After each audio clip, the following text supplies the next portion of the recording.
하나님의 뜻과 성품에 최고의 가치를 두는 삶. 오늘 묵상 본문은 마가복음 8장 34절에서 9장 1절입니다. 말씀 살펴보기. 우리와 제자들을 불러 이르시되 누구든지 나를 따라오려거든 자기를 부인하고 자기 십자가를 지고 나를 따를 것이니라. 누구든지 자기 목숨을 구원하고자 하면 잃을 것이요 누구든지 나와 복음을 위하여 자기 목숨을 잃으면 구원하리라. 사람이 만일 온 천하를 얻고도 자기 목숨을 잃으면 무엇이 유익하리요? 사람이 무엇을 주고 자기 목숨과 바꾸겠느냐? 누구든지 이 음란하고 죄 많은 세대에서 나와 내 말을 부끄러워하면 인자도 아버지의 영광으로 거룩한 천사들과 함께 올 때에 그 사람을 부끄러워하리라. 또 그들에게 이르시되 내가 진실로 너희에게 이르노니 여기 서 있는 사람 중에는 죽기 전에 하나님의 나라가 권능으로 임하는 것을 볼 자들도 있느니라 하시니라. 오늘의 팁. 38절에서 아버지의 영광으로 거룩한 천사들과 함께 올 때라는 것은 예수님이 악인들을 심판하시는 분으로 재림하실 때를 의미합니다. 자기를 부인하고 자기 십자가를 지는 삶이 종말론적인 삶을 사는 태도입니다. 말씀 이해하기. 주는 그리스도십니다 라는 위대한 베드로의 신앙 고백 이후 예수님과 그의 수제자 베드로는 심각하게 충돌합니다. 하나님의 뜻보다는 예수님을 통해 높아지려는 욕망에 가치를 둔 베드로는 예수님의 선택에 항변합니다.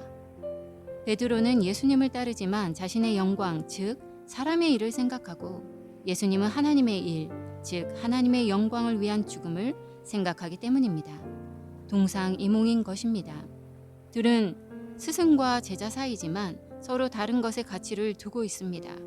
그래서 예수님은 베드로에게 누구든지 나를 따라오려거든 자기를 부인하고 자기 십자가를 지고 나를 따를 것이니라 라고 가르치십니다. 같은 방향을 바라보고 같은 세계관을 갖자고 요청하시는 것입니다. 세상에서 가장 소중한 것은 목숨입니다. 온 천하를 얻더라도 목숨을 잃게 되면 아무 소용이 없습니다. 이 소중한 목숨을 구원하려면, 다시 말해 영생을 얻으려면 자기를 부인해야 하고 때로는 죽음의 형틀인 십자가를 짊어져야 합니다. 자기를 부인한다는 것은 자신의 욕망보다 하나님의 거룩한 뜻에 가치를 두는 삶을 의미합니다. 예수님은 자신이 마땅히 누려야 할 하늘의 영광과 편안함보다 세상 모든 사람을 구원하려는 하나님의 뜻에 가치를 두고 십자가를 기꺼이 선택하셨습니다.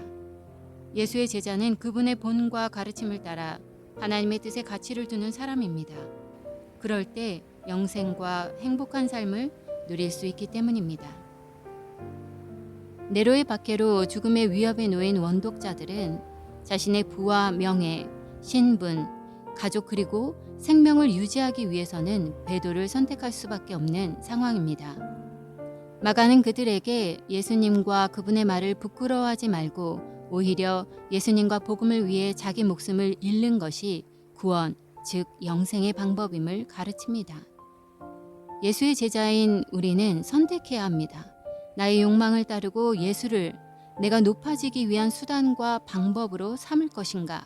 아니면 예수님의 본과 가르침을 따라 하나님의 성품과 뜻을 최고의 가치로 삼고 자기를 부인하고 살아갈 것인지를 말입니다. 말씀 따라 살아가기. 예수를 따르기 위해 당신이 선택한 주님의 가치와 성품은 무엇입니까? 오늘 하루 당신의 선택과 관계 가운데 그 가치와 성품을 나타내어 봅시다. 말씀대로 기도하기. 오늘은 이 땅의 모든 그리스도인이 하나님의 성품과 뜻에 따라 결정하고 관계하는 삶을 선택하도록 함께 기도합시다.